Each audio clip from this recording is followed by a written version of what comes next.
欢迎收听人生实用商学院。我们今天来看这本书，这本书是我从旧书架上面拿下来的，是我的财务启蒙书，它的书名就叫做《女人有钱真好》。那也许你听到女人有钱真好，会觉得这个题目感觉上好像有点肤浅，或像欧巴桑讲的话，我们现在每个欧巴桑大概都会这样讲吧。可是呢，这是一本在西元2000年左右的书，那个时候女人有钱真好会提出这个句子，还算是蛮石破天惊的概念呢。那它的副标是这样：女人有了钱才能真正的拥有快乐和自由。这个作者博多雪佛，他是出生在欧洲，30岁就在美国赚了大钱的一位理财大师，他写过非常多的畅销书。那么他的这个经验是这样，他说呢，他爸爸是一个建商啊，也是一个强人啊，他从来不让妈妈担心啊，就是其实所谓的大男人主义，这是良性的方面，就说什么事情都是他扛起来了，妈妈并没有任何的忧虑哦。那爸爸呢，就盖房子管钱赚钱，可是后来他就得了癌症。那爸爸得了癌症之后这个博多雪佛刚满13岁，他妹妹才7岁。他说当我是一个小孩的时候，因为爸爸很强，那妈妈一直依靠着爸爸那爸爸去世了，我们除了悲伤还感觉到彻底的无助。我永远忘不了我的母亲哭着对我说，博多，我真的不知道该怎么做，我本来从来不需要为任何事情操心的呀。当然后来他们才知道，他家比较幸运，他爸爸为了不让家人受苦，竟然还有保险。不过在去世前还来不及告诉自己的家人他有做保险的规划，还好后来这个发现了。他说尽管如此，虽然我爸爸也留下足够的金钱，可是我母亲还是崩溃了，因为他自己认为他应付不了财务方面的事情。当然他爸爸的公司也因为爸爸去世母亲没有办法把他扛起来，那后来就只好这个转手给别人了。那么博多常常问自己，如果我爸没有事先规划怎么办呢？他说很少人做得像我爸那么充分。我妈妈她虽然不会理财，但她已经是不幸中的万幸。那我们如果不想让人摆布的话，是不是应该要不管你是男是女，你都要有一种理财的能力，或者万一没有另外一半，你可以应付得起这个家庭的财务这样子的能力呢？这是很重要的。那西元2000年的时候真的蛮奇怪的。为什么我说这句话在2000年时还蛮石破天惊？你看观念进展的有多快啊！他那个时候的统计是，大部分的就算在欧美国家都是老公在操心投资的事情有80%的太太财务完全依赖丈夫，甚至连未婚女性也把财务交给男人处理。这个人呢，可能是男朋友，可能是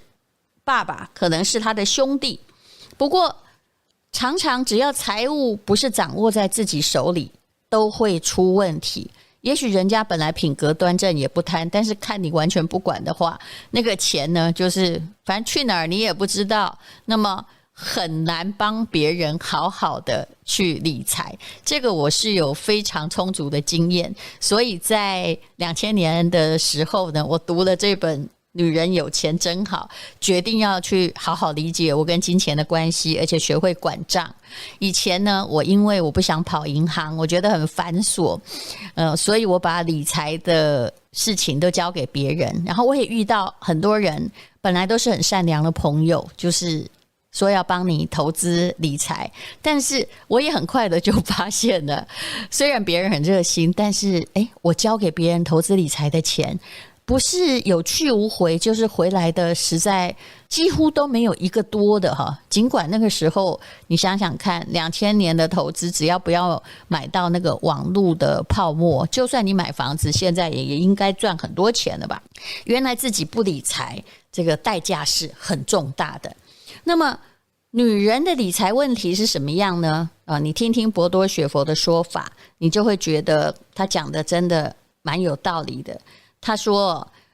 在探讨女性处理金钱常出现的问题的时候，如果可以避免某些问题，嘿嘿，女人你就可以省下很多钱。第一就是为情人做保，这个观念其实对我影响很深哦。我很相信女人就是很爱跟别人，尤其你喜欢的人连坐在一起哦。可是呢博多雪佛讲了一句至理名言，就是女人应该把金钱和爱情清楚的分开。比如说我也非常不赞成你真的还没有结婚你就开始就是一起付贷款当然除非是男友很开心的把房子就放在你的名下，否则大部分的时候呢就是如果是还没结婚，然后女性呢就省吃俭用在付贷款，然后那个贷款又是男人的名字的话，我看过的冲突实在是太多起了也不知道这个为什么。那博多雪佛他很建议说，你要跟不管感情有多好，你跟爱人就女朋友啊或者是男朋友啊，财务最好分开。他说因为呢在美国每2对夫妻有1对离异，我们没有那么多啦，我们大概是1/3，也不太少然后如果2个人就互相作保，或者是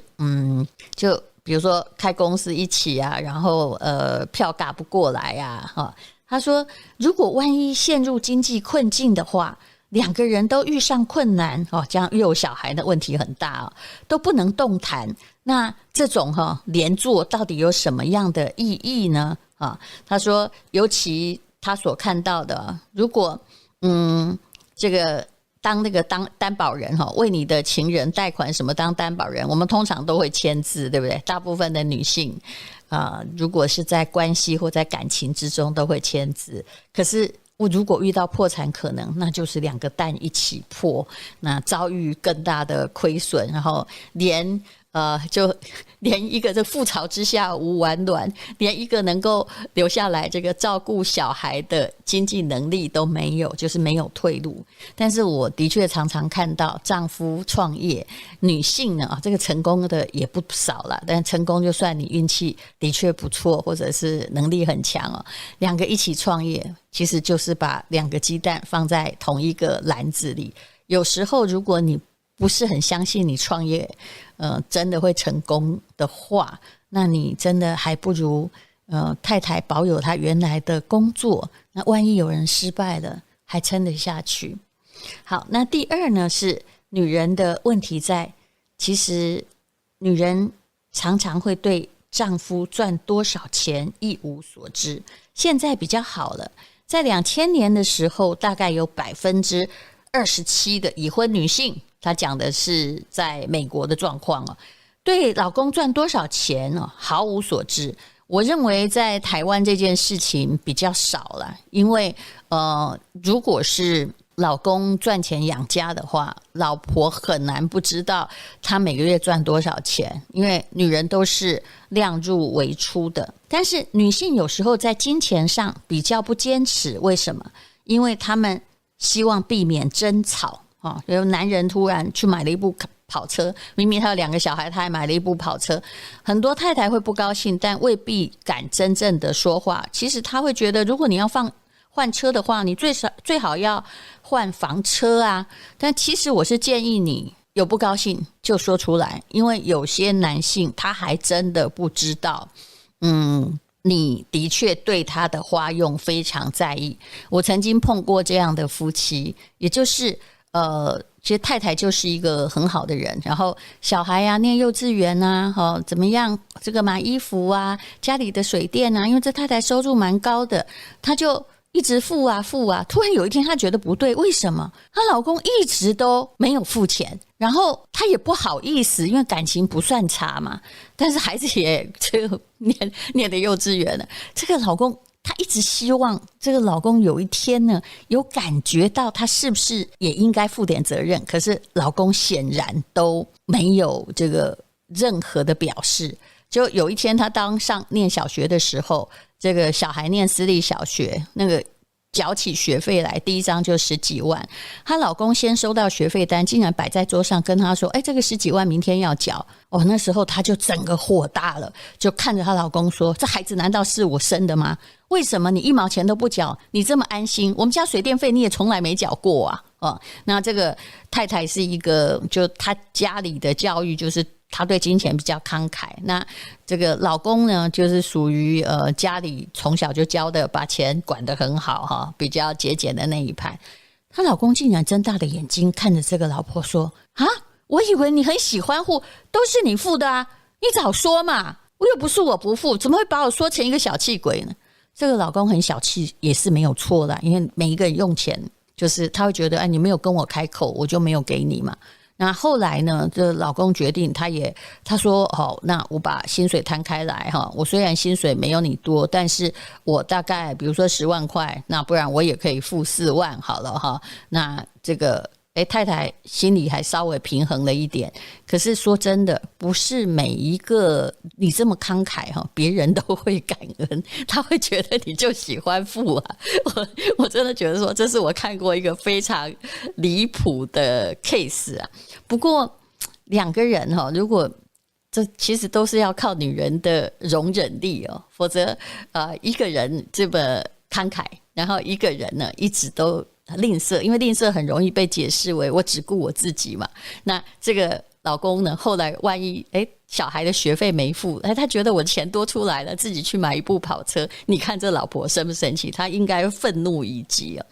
女人比较害怕会涉及金钱问题，所以不予讨论，她怕伤感情。但是事实上呢，你应该要讲得很清楚让这个男人知道你对于这个费用应该要怎么处理才算是合理。越能够心平气和的讨论这笔钱怎么用的，那可能婚姻会持续的比较久一点，或至少关系会好一点。那当然我其实是比较建议有共同的账户每个人还保有自己的金钱决定权，不要什么都去问别人有时候老公也许他这个礼拜想要多打2次高尔夫球，然后连这个都要去问老婆，那其实本来他收入也不少，我就觉得他一定会活得不是很舒服。太太也是啊，我相信你不希望你买任何保养品然后还要跟老公说我拿这个5000块去买保养品好不好？其实女人很妙，现代的女性如果你花一点小钱都要问别人，常常自觉的自己好像是囚犯或者是女仆一样，心里是非常非常不舒服的。那么很可能你必须要跟他讨论一个你们2个人都觉得可以接受的财务计划。那我也更常看到就是女性不管钱，直到有一天她需要一笔大钱比如说小孩要出国留学，可能需要200万台币，她一直以为家里存了很多钱，但理财的都是老公。后来去问老公才发现说，我的妈喂，我的账户里是0为什么？老公才吞吞吐吐的说因为我妈去赌博我讲的是实在的例子，就我又不能不替她还，于是我就把我们的积蓄全部都拿去还，那不然的话她可能被断手断脚。我刚刚讲的赌博很可能也是股市输钱或者是被人家倒会反正各式各样的例子我看过很多。你很乐于不管，结果到最后你才发现是一场空，感觉真不好。那第3呢，博多学佛讲的就是说，女性的问题在于过度依赖伴侣。他说在数据上这个有钱人的家庭其实大部分是由太太掌管家用，还有对家里的财产了若指掌。为什么？因为其实男人比较擅长花钱的多了，大部分的女人比男人更擅长理财那么所以呢，这个你必须关心钱，然后不要因为传统观念，只要你谈到钱就被贴上什么势利女人的标签，好使你远离金钱，甚至呢就变成一个排富主义者。自己对钱感兴趣难道是一件很恶心的事情吗？请你要在心里去挥别这个观念，你才能够活得这个经济富裕，而且因为有钱而愉快，而不是因为有钱而烦恼。那么第4点，大部分的女性问题在于女性不善于投资，投资的时候更加保守，女性愿意采取定存的状况常常多很多。为什么呢？这个意味着她很怕失去嘛。那因为她知道钱是辛苦赚来的，可是时代不一样，如果你是在利率10%、8%的时候，你一直存钱，然后这种状况我相信你也会变得很有钱。因为如果说你有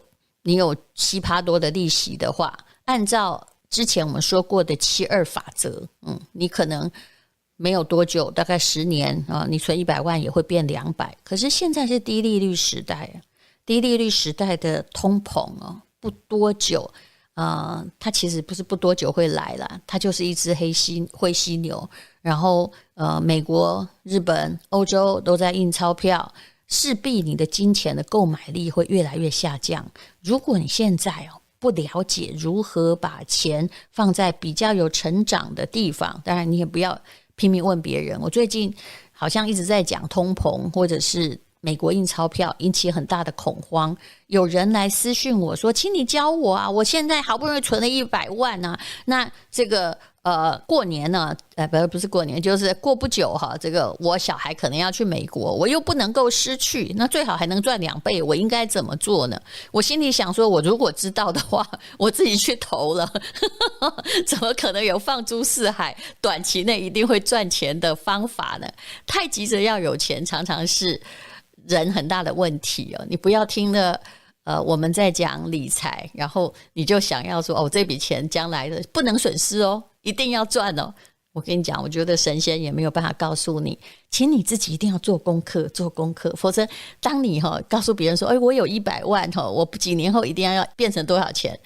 那我可以跟你说，谁一定会告诉你很肯定说对，一定可以变很多钱我保证一定是诈骗集团绝对不会有错。因为这世界真的没有放诸四海皆准的短期内就赚到1倍的方法。好，那么女性呢，其实有些时候自己要稍微注意一下。我想理财的第一步就是不要把理财的权柄交给别人。你是不是会觉得女人有钱真好呢？有一个问题，你测验过之后你就知道了。那如果你今天比如说现在在外面好了，那